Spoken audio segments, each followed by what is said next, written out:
Welcome back, ladies and gentlemen. It occurred to me that some of you were asking me about how did I do the MLA citation so fast, so I wanted to make a quick little tutorial on how to do this. So right now you can see I have my article pulled up, so I'm going to copy this URL, and then I'm going to pull up a Google tab and search for Scribber.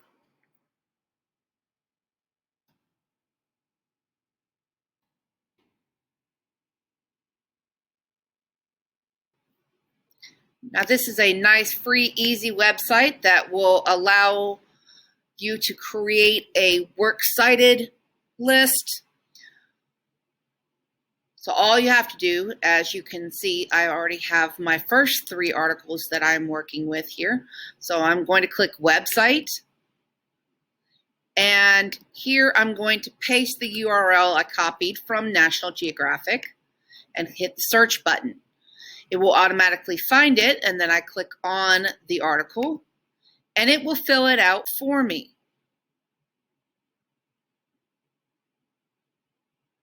So all I have to do is hit the button that says Cite Source. And then you can see it's right here in my list of works cited. So all I have to do is click Copy and add it to my document for my review. Good luck, ladies and gentlemen.